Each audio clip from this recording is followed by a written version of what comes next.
Imagine being a ancient mariner and you're just sailing along and something like that rocky coast comes out of the fog. It'd be crazy, right? Really glad to have radar and chart plotters. These lobster boats don't transmit AIS, so we only hear them and see them on radar, so it's reassuring to have electronic eyes. And the times that we walk, going through and through. In that moment I felt that I could go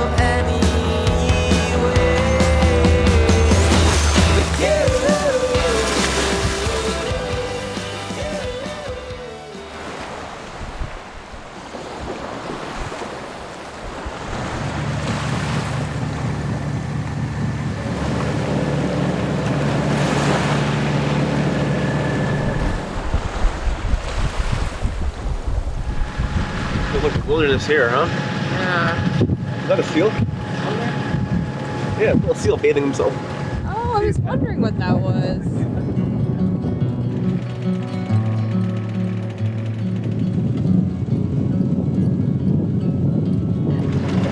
Hi, Nugget.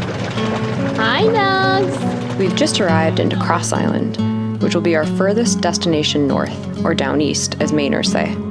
Today is September 28th, but it feels later in the season thanks to the heavy fog that's followed us in here. We left from Roke Island, a unique spot with a long, gorgeous white sand beach, as we showed you last time, and made the 15-mile passage to this rustic, heavily wooded place called Cross Island. We're now just 20 miles west of the Canadian border.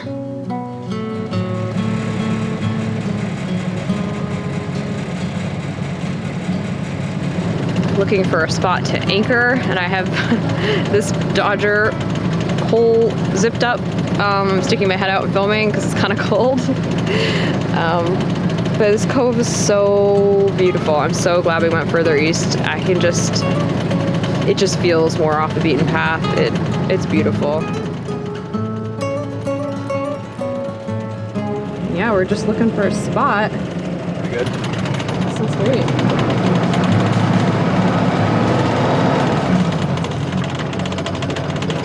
Down.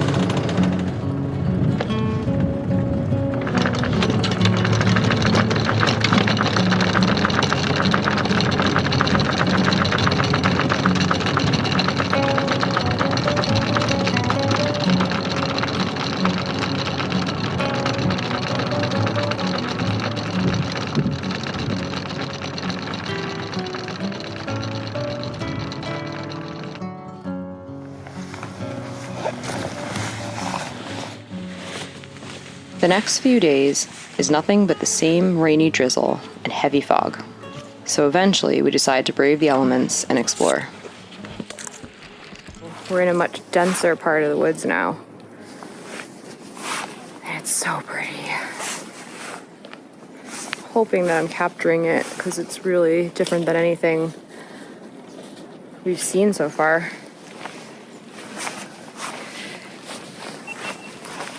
There's just moss, like head high everywhere. Feels very enchanted forest-esque. Everywhere is green moss. So spongy. Oh my gosh. So spongy. It's unbelievable.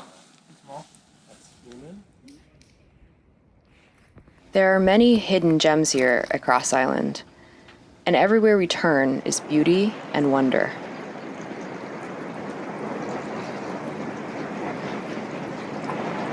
As we move further east and north, really north, the tides have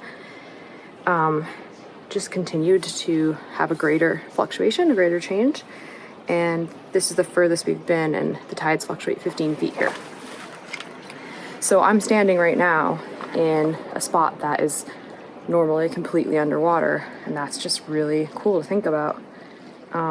In 6 hours, less than 6 hours, the tide's already started to come up. I'll be completely underwater. So yeah, as we move closer to the Bay of Fundy, the tides get more dramatic. So cool. It's sometimes you find things. I can see in here there are piles of snails.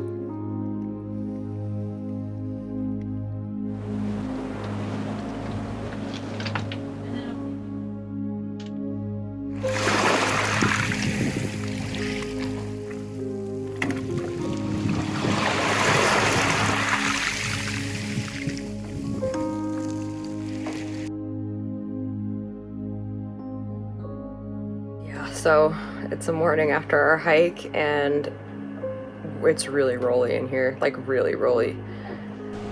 Something about the currents coming into this anchorage and the fact that it's like windier today. It's pretty dramatic. We're trying to get it on film, but it's kind of hard to get rolling on film. But we have all our clothes hanging up from yesterday because it was really wet.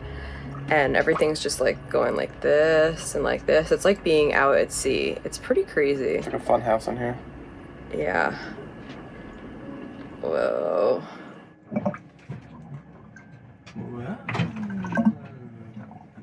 What? This is the state of our Calico Skies this morning. There's just stuff everywhere drying. We got really wet. We really went through some wet bushes and fog. It was pretty intense bushwhacking yesterday, Yeah, but today is supposed to be foggy and rainy all day. So I think we'll just stay on board today and be a nice cozy day. Stay on board and our rolly home. Yeah, I'll try to get more of this on film. It's pretty fun, funny our life right now. Like where we live. Why is our home moving like this? Yeah.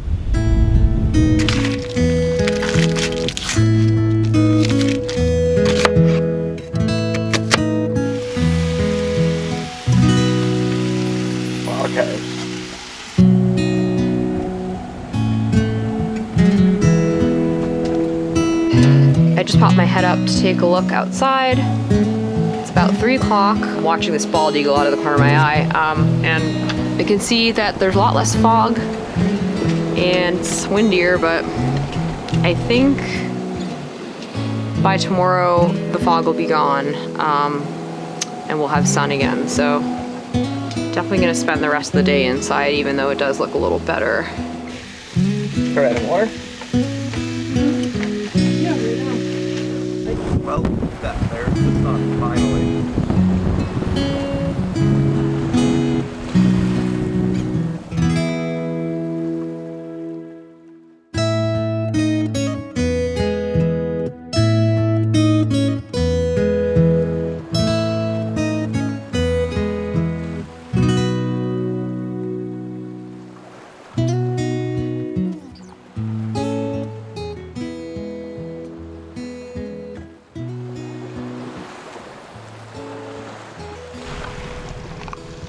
After 4 days, the sun is finally out. We're back on shore for one last explore before we head out tomorrow. So it will be our last time spent at our furthest destination, which is also by far the most off the beaten path. It definitely looks different without the fog, and we're going to soak up every minute of the lovely weather today while it lasts. First, we're exploring an old Coast Guard rescue station dating back to 1874 that was later acquired by the Outward Bound School. It's like an Outward Bound, like that adventure kids camp. Oh, really? Yeah, I guess they turned the station into. You're allowed to be here. Ooh.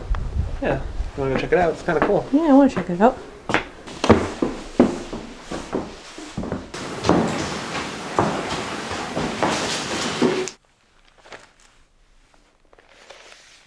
Hey, look at the bare wires. Let's just hook a battery up to this or something. There's no I didn't electricity. even notice that. Yeah, like don't touch that. There must have been a battery or something. Yeah. I also noticed that everything is propane fed. So into the kitchen. Oh, that's the bathroom? Yeah. Like the lights are actually gas powered. And so is the refrigerator. Oh, really? Yeah. Like from a generator? No, like propane. Oh, propane.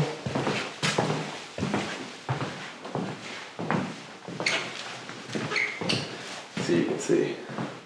These are gas lines. Like a gas lantern. So So crazy. And same thing, propane's also fed to the refrigerator. Remember like that cabin up in Denton? Yeah. Pretty cool place, almost. What else? And this is the kitchen, right?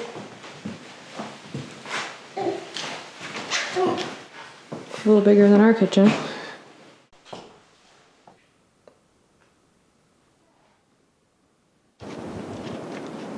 Next, we're headed out to explore the eastern shore of the island.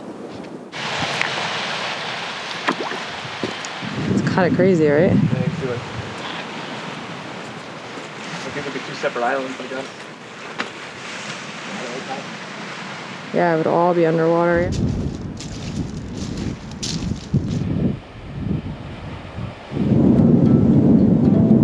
Oh, this is a beautiful spot, huh? Yeah. This is why we sail. Yeah. You know, you get to do, I mean, how many people step foot on this island this year, you know? I know. Like we're the only 4 people on this island. It's pretty know, crazy in the that's modern so world to have an crazy. island to yourself that you can just go hang out. And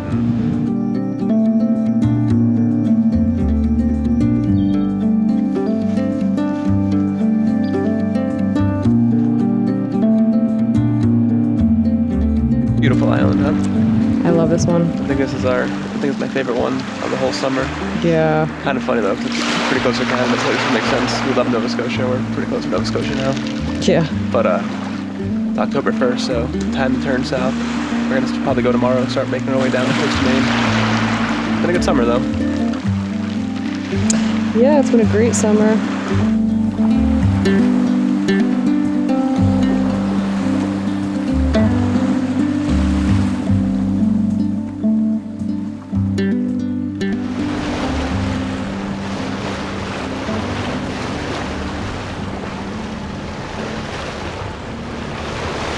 It is so foggy out here. There's a lobster boat that I just saw. That's maybe, I don't know, maybe 500 feet off our starboard, and yeah, you really can't see it unless you really look. So pretty typical Maine, but even more so now that it's later in the season and we're fully into fall. I kind of like it though. It definitely makes navigation challenging, but I think it's really pretty. Imagine being a ancient mariner and you're just sailing along and something like that rocky coast comes out of the fog. It'd be crazy, right? Really glad to have radar and chart plotters. These lobster boats don't transmit AIS, so we only hear them and see them on radar, so it's reassuring to have electronic eyes. I think the visibility is down to about a quarter mile right now. That's like a measure in the chart plotter where we see things. So yeah, pretty thick. Pea soup out here today. And choppy. Yeah, and rolly. It's like hard to hold a camera. Yeah. But, making our way. That's a whole island over here. Yeah, seriously. Can't see anything. We left Cross Island today and officially began the trek back southwest. It's incredibly foggy, but being late in the season, we want to start making progress. So we decided to pull off into an anchorage here. It's just so foggy and chilly, making travel a little more difficult today. Crazy foggy though, like that's 0.10 of a mile away and it's just barely visible to land mass. So should be interesting. Just keeping an eye out for lobster pots still. So look at this island, it's kind of cool looking. Wow. Like eerie. Yeah, it's pretty crazy.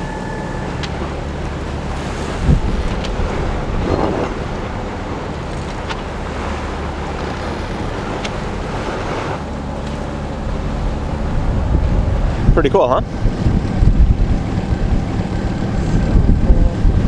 Now that we're in here and we're a little closer, I can see this pink granite. And that's something the guidebook talks about a lot. That some of these places have this really pretty pink granite. There's so much going on right now because we're in the fog and I'm trying to help navigate while film because there's so many lobster pots. Some of these pots are submerged, so it really is helpful to have 2 people just paying attention at all times. Pretty dense, the pots. Yeah, it's a lot of them.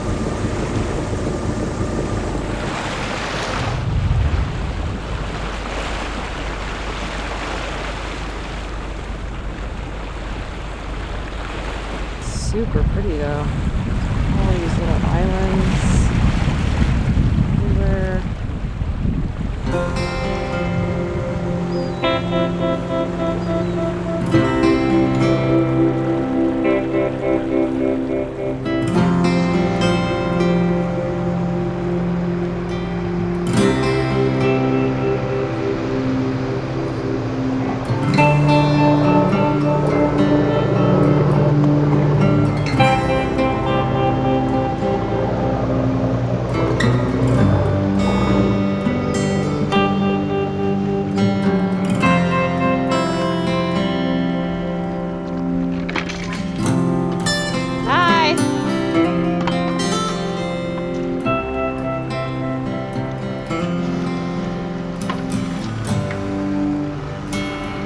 One of my favorite places we've ever been in Maine. Yeah, it's absolutely gorgeous. I'm so excited. Look at this place.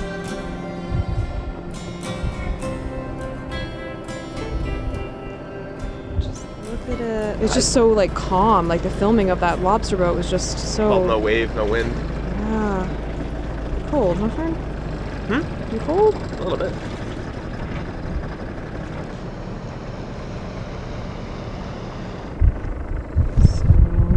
Try to find a spot to anchor now in between all these lobster pots. Bill is trying to get over here where there's sort of a gap over here rather here, but I'm loving this spot already because it's so quiet and peaceful. Other than this lobster boat, there's no noise. So glad we came out east.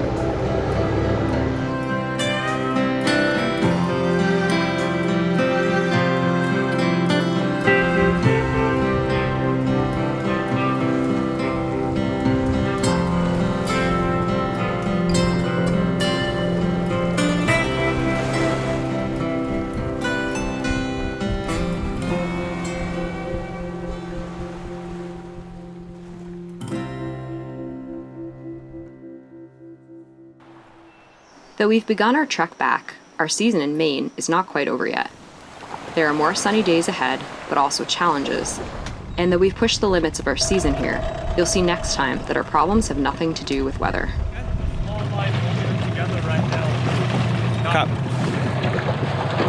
Copy that.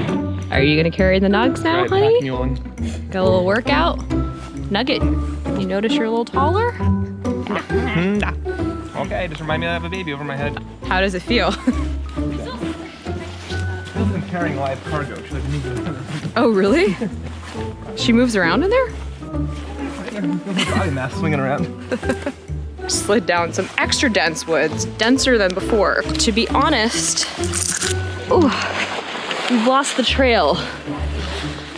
We've lost the trail multiple times. So at this point, we're just allowing the sound of the water to guide us. But whew, we've been knee deep, head high, from knees to head height in foliage here. It smells really good though, and I'm getting a little bushwhacking out of my system. I said I wanted to do this.